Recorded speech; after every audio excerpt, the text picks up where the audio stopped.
BizQuik podcast hits on the struggles and advantages of being an entrepreneur. It's for anyone who's made the commitment to burn the boats and not look back. Are you a busy entrepreneur or small business owner trying to do it all? Then this podcast is for you. Corey and Julie will take you through the details of building a strong business. Hit the subscribe button and gear up for another episode of BizQuik Podcast.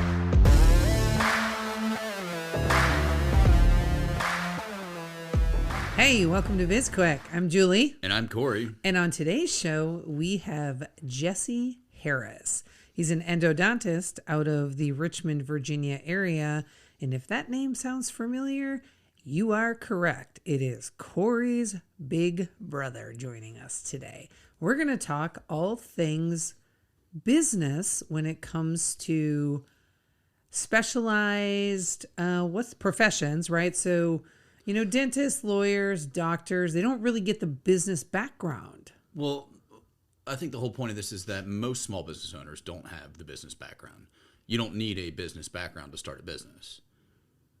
And he's learned it the hard way. Like yes. he got his undergrad was in biology, and then he went to dental school, and then he was in the Air Force for a bit, and then he specialized and didn't take a single business class.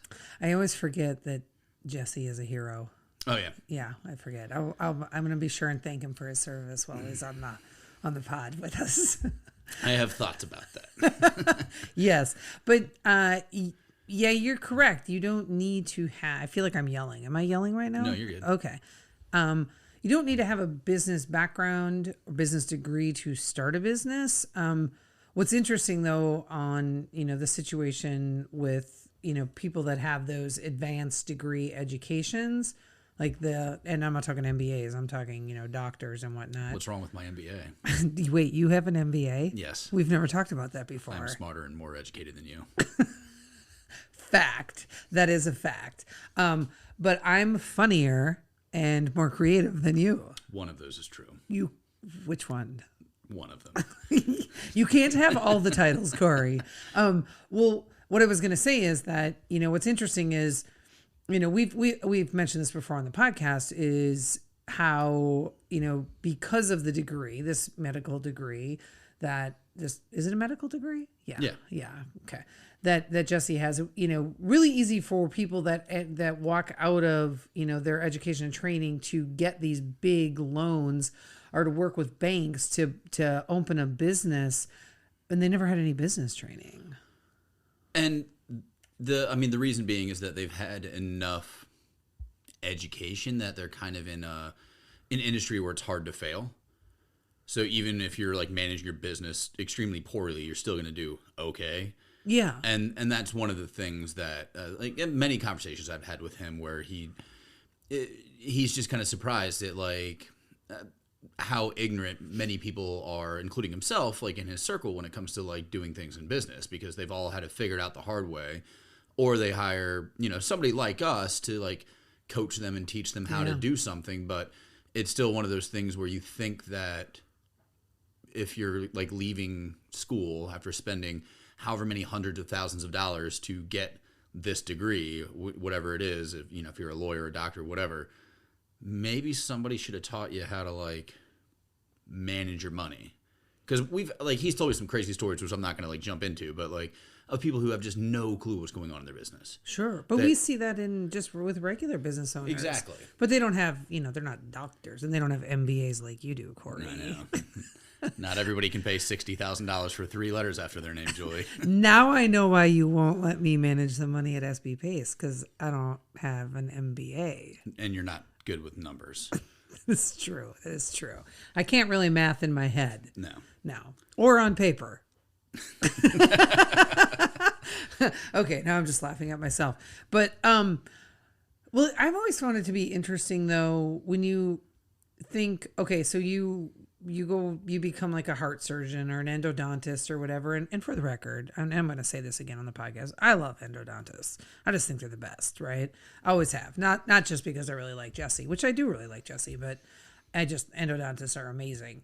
But they already, in most instances, why are you throwing stuff at me, Corey?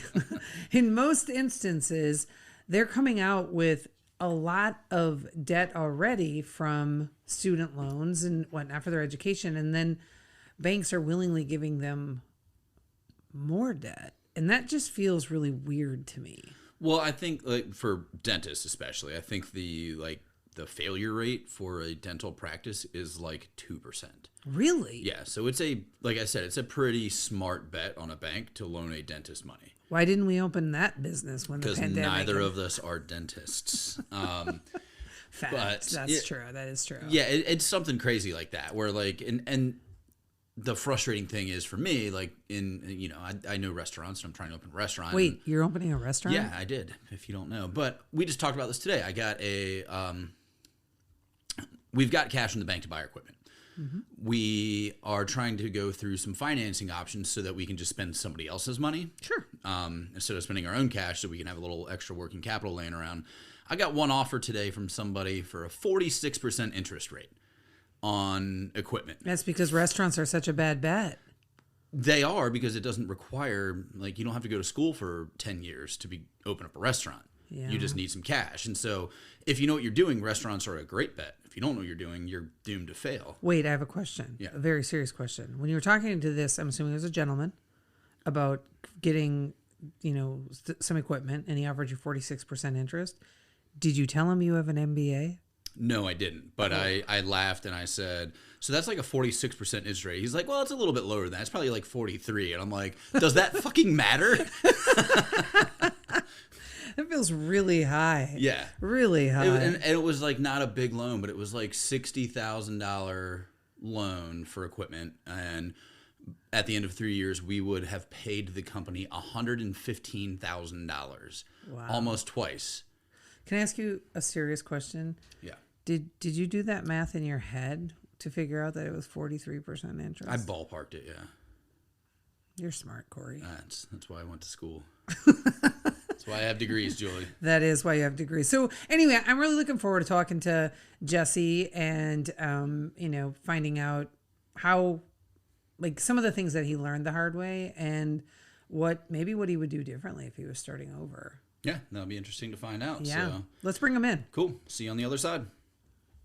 Listen up, BizQuik fans. Julie and Corey are launching 2 new group coaching programs designed specifically for aspiring entrepreneurs and small business owners. Small Business Startups is a 90-day program that will walk any aspiring entrepreneur through the steps required to launch a successful and solid business. The Small Business Accelerator is a 9-week coaching program that helps anyone with an existing business build a stronger foundation and create actionable goals to take their business to the next level. Check out both programs on our site under the services section or click on the link in the show notes to learn more. Now back to the show.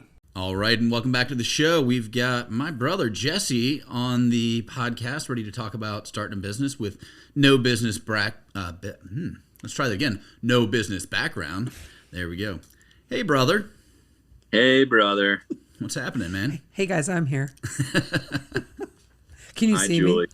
Hey, Jesse.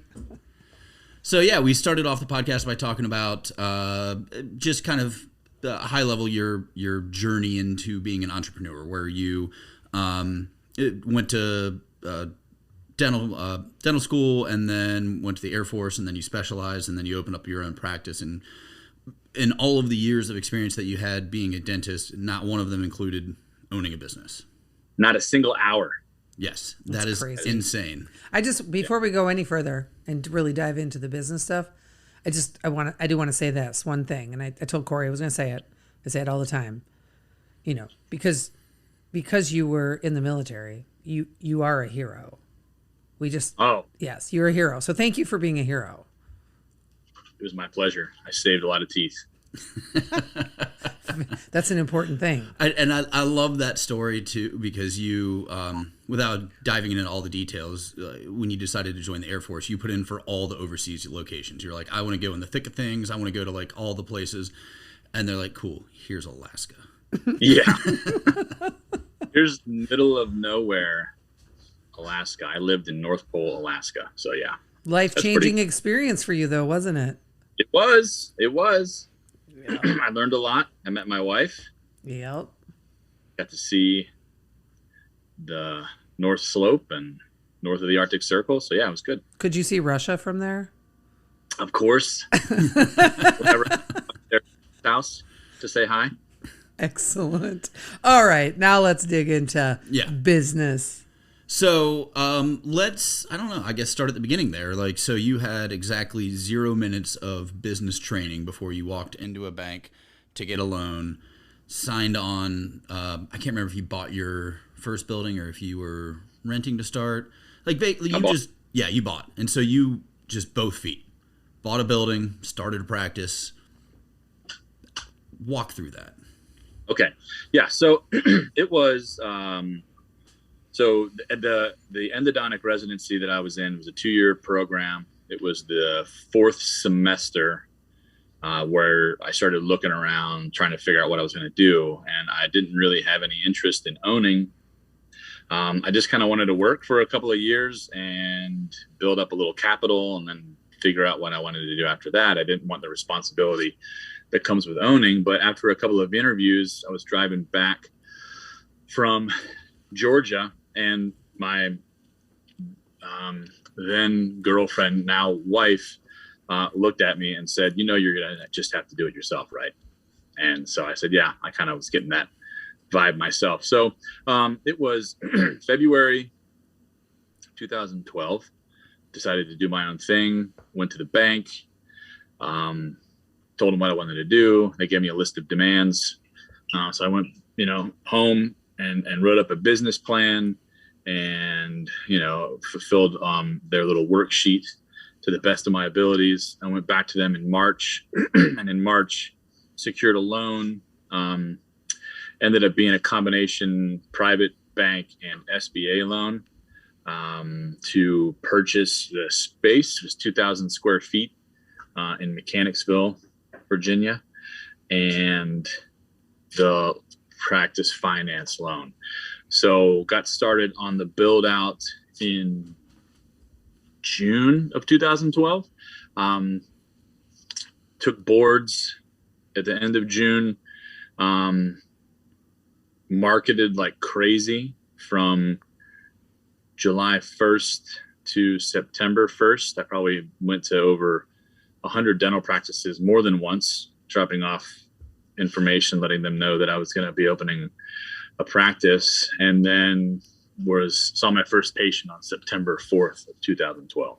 Wow, that's fast. So just a little education for our listeners. I mentioned on the front end that when we introduced you that you're an endodontist, but your clients, your customers are dental practices because they refer to you. So just want to make sure that our listeners understand why you were marketing to dental offices and not like putting up billboards and sending out flyers to local neighborhoods. Right. Yeah. It's not typical that somebody goes looking for a root canal. So it's usually when their dentist says, got some bad news, you got to go see somebody to get a root canal. So that's usually how that plays out. So yeah, 95% of my business comes from referrals. What did you do when they told you you had to write a business plan? That's often one of the things that most people who we talk to, they think it's this crazy, 3,000 page document that they have to research and et cetera, et cetera. And I know you like to research, so I'm sure you probably did that quite a bit, but like walk through that experience, like never having written a business plan before and then having to turn one around fairly quickly. Yeah. I mean, the first thing I did was I asked the bank what they needed to see in the business plan. Like, okay, I don't really even know what that is, but can you at least tell me what you're looking for? And they're looking for that I've done my market research, demographic research. They're looking to see whether I have any idea what the build out's going to cost. If I can forecast, production for the next 3 years to make sure that I'm going to be able to pay my bills. And then after that, I honestly just went online and did a search for business plans and just probably looked at 30 or 40 different business plans, not just dental, just mostly in the health field, but just to kind of see if there was a common theme, ballpark, like how many pages they typically were, introduction, that kind of stuff. I've written a ton of research papers, throughout the years. So, I mean, writing a paper is one thing, but I need to know the content. So that's pretty much what I did. I mean, I asked a few people who had open practices on their own, and to be honest, they were not very forthcoming with anything. I mean, it's not like I was competition. I don't really know if they felt like, well, I did the work, you need to do the work too, type of thing. I don't know what the deal was there. Like a rite of passage almost. Well, people are dicks. Right, yeah, exactly. Which is not uncommon in the medical field. Yeah. That's a pretty Or in the world, a lot of times Yeah. people are just dicks. Let's be real. yeah. Well, yeah, yep. All right, so you got your doors open, you're operating, and I know that you had to figure out a lot of things the hard way. So what was one of the I don't know, let's say the biggest aha moment you had when running a business? The biggest aha moment. I don't know that I can't say that I had a biggest one. I had a lot of aha moments. Most of them dealt with staff issues and what I need to tell them before I hire them. what needs to sort of be laid out as far as my expectations, which is when the employee handbook came into play pretty quick. Yeah, I mean, I have the bad habit of just assuming that people know what I'm thinking and know what I want. And I tell them that this is what I want you to do. And then I assume that everything else will follow. And that's not the case. And so I think if I had to pick a biggest one, it probably would be dealing with people and learning how much of the picture I have to paint for them before I can let them go on their own. That's an important lesson that many people have to figure out is that people, like when you're dealing with people, that's the hardest part of a business is people, whether it's your employees, your customers, or whatever. Like the human element is always the biggest pain in the ass. Yes, and so frequently I think people walk into it with that sort of the assumption that people will just know, employees will just know what they're supposed to do, or that if you are opening a business, you probably have in most cases, a pretty solid work ethic, right? So you're not afraid of hard work. And so it's still, to me, sometimes it's foreign when I think like I come across people who don't have that same work ethic, right? I'm like, wait, what are you doing? Like, why are you watching 25 hours of TV a week? Like, I don't understand. And I think, Jesse and I are fairly similar in terms of like our personalities to a degree. And like, there's a certain amount of people management skills that's just kind of inherent, like a leadership skill almost. Like it's a thing that. Are you calling yourself a leader right I am. now? I tell you what to do all the time. That's debatable. Yes. But it's something that's like comes naturally to some people, but it's also something that you can learn. So like when it came to like managing your team, how much of that do you think was just who you are versus things that you had to learn along the way? I would say that I've always, like you said, as far as the inherent side goes, I've always been pretty good at taking the lead or taking the reins on something, but historically it's been, I'll take the reins and then I'll just do everything because that's just the easiest way for me to do it in the past, was to just, like you say, for example, if you're doing a group project with somebody, it's hard sometimes to count on everybody to contribute equally. So you take the lead and then you end up just saying, you know what, I'm just going to do it. You guys just put your name on it. But in a situation like this, where as a dentist, you're supposed to spend, 95% of your time should be in patient care.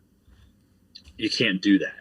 You can't do insurance and HR and payroll and supply ordering and marketing and, SEO for your website. You just can't. It's physically impossible if you want to have a life and if you want to grow.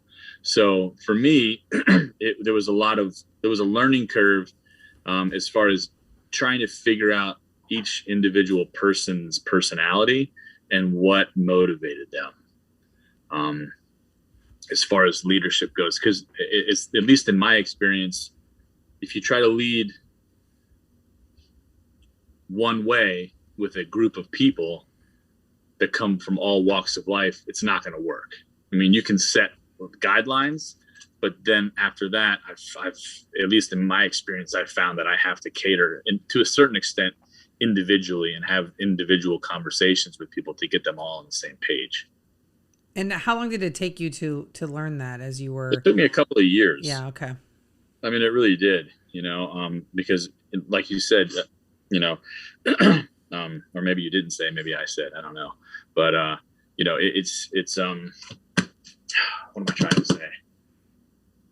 You can set things up the way you want them, but then for them to follow them, the rules or the guidelines, the way you want them to, you have to show them step by step. Yeah. That's, I think, where after talking to you, Corey, that's where the processes side of things comes into play. At least I think that's what processes are, but I'm still figuring it out. Go for that, but is that right? I don't know. Yeah, no, it's process and it's training. And then another thing that we've been working with you on kind of over the past couple of months is like culture. And I mean, hiring people who fit your culture is such an important part of hiring, because you're gonna bring people on who already kind of think and act like you. It's not like you're getting a bunch of robots in there, but like when you're saying that you expect people to know what to do, like you're hiring people and they're like, oh, I know that he already expects me to do this, or she already expects this to happen. Yeah. And when you think about hiring, when you're hiring for culture, you're hiring people that are a really good fit for the practice. And then it's easier to work with guidelines or these high level processes, because there can be, and I love this saying, freedom within the framework for them to do what they want, knowing that they're going to execute on it at the end of the day. What needs to be accomplished will be accomplished. So the what is there, and the how doesn't matter as much, and that makes for happier employees all around. Mm-hmm. Yeah, like giving them, empowering isn't the right word, but you're saying, here's a task, you figure out the best way for you to do this task. Mm-hmm. That's the way I task Corey. I just say, here's your task. I don't care how you do it, just do it. Yeah. Yeah. But yeah, and that just takes time, and it takes the effort. It's funny, we were just talking about, we had our staff meeting today. We have staff meetings once a month, and today we were actually talking about culture, because a few people in the office have recently had bad experiences in other health settings with front desk or back of house or whatever part of the appointment it was. And situations like that, it makes them realize how important culture is for the practice as a whole, but also it's something that comes through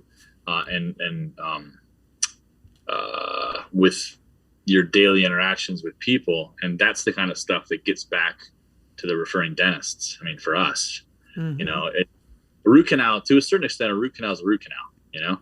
You go in, do the root canal, patient's not in pain anymore. They never see it. They don't care what it looks like. All they want is the tooth doesn't hurt anymore, and now I can get my crown or my filling or whatever and go about my day.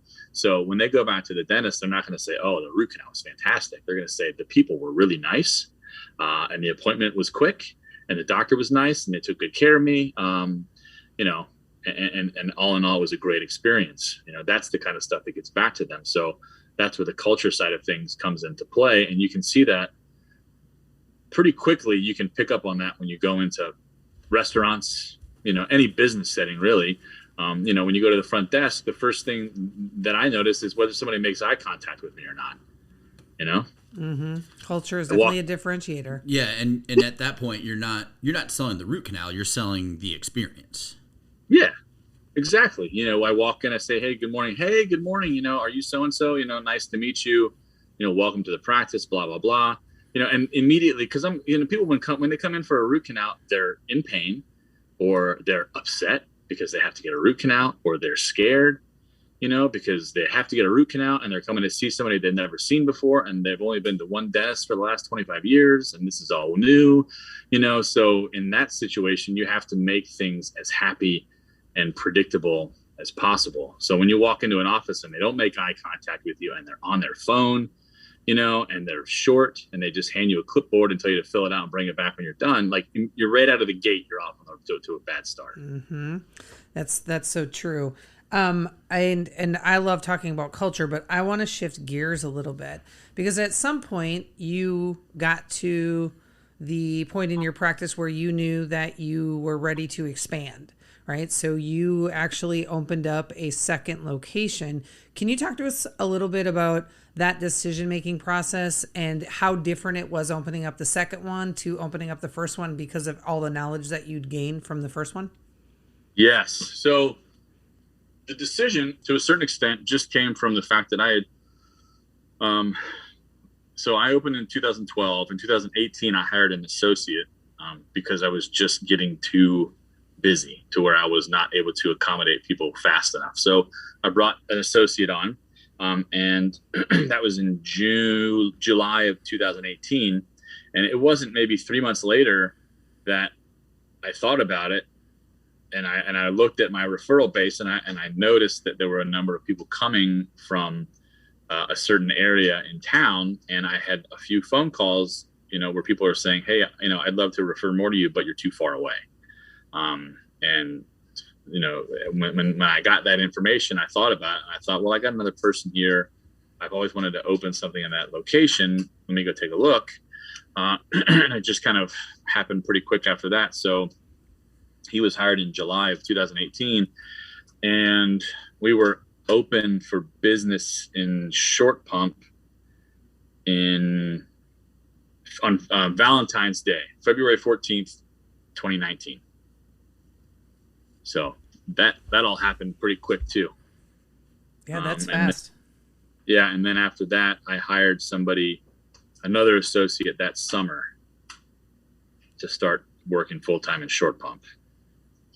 So yeah, a lot of that stuff happened pretty quick. And I had talked to some people, some more experienced specialists in town, and most of them told me that for them, it took about 5 years for them to get to the point where they were really busy.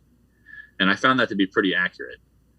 I mean, I was busy enough for me for the first few years, but then right around 5 years, I noticed that things really started to pick up. But I was also marketing like crazy. So it wasn't like I was just, open from, 8 to 5, Monday through Friday, and people just kept showing up. I mean, I was open Monday through Friday, 8 to 5, but I was also actively marketing the whole time. Yeah. And when you went to open up that second practice, how much like did you have to relearn or research? Because I mean, it opening up a second practice seems as like you should be able to repeat it just like you did your first practice, but there's a lot of things that you probably wanted to do better, and there's a lot of things that you needed to consider because you were going to be sharing employees, sharing vendors, that type of stuff. Yes. So I did. I had been keeping a log of all of the mistakes that I had made with the first practice in case I ever opened the second practice. So I did have that to refer to right out of the gate. So I made up for a lot of the mistakes that I made the first time. Like my second location was more square footage. It had more storage, had a bigger break room for my staff. Those kinds of things. Aesthetically, everything's the same. Functionally, everything's the same. The one mistake I made the second time was assuming that the builder who built the first location was going to do everything exactly the same the second time. And the mistake happened where he had grown significantly since the first build out, and he had other people in the field working for him doing the things that he did the first time. Mm. So the first time he kind of held my hand through the whole process of like showing me doorknob styles and showing me different toilet options for you know what I mean? Like all of the little things that you don't really think about. He showed that all to me and gave me choices. So when the second time came around, I told them, I was like, I just want to do everything the same way. Well, I think that got lost a little bit along the way, because the second location, things are a little more commercial in certain areas where I would have rather them looked more residential. And that was my fault. I just assumed, like I typically do, that people are thinking the same way I am. In retrospect, I should have been a little more hands-on with that. Interesting fact, I also keep a mistake log, and it is a mistake log of all the mistakes Corey makes. It is exactly 0 pages long. How many notebooks? I'll share it with you, Jesse. Yes. All right, well, we got to get rolling here, but before we go, is there anything that we can do for you? Do for me? Yes. Just keep doing what you do best, man. Perfect. Putting good podcasts. We will do that. Can you tell everybody how they can get in touch with you or find out more? Sure, of course, yeah. So the business name is East Coast Endodontics. The website is eastcoastendova.com. So if you're ever in need of a root canal, you know where to find me. Perfect. And let's hope for all of our listeners that they are, and they will come see you. But thanks again, brother, and thank you to all of our listeners, and everything that you need to know about East Coast Endo or us will be in the show notes. Yep, and if you want to work with us, you can head on over to our website. I almost forgot where they needed to go. Head on over to our website. I was going to say, check the show notes for how to work with us. At sbpace.com. You can also connect with us on social media. We're on LinkedIn, we're on TikTok, we're on Facebook, YouTube, and Corey is an Instagram sensation, so be sure to check him out over there. That's right, folks. Don't forget to download and rate our podcast, subscribe, and give us a review. And if you want to be a guest or if you want to reach out about any topics you want us to cover, head on over to sbpace.com. Did y'all know we wrote a book? Yes. We did, yeah. What's it called, Corey? You go ahead.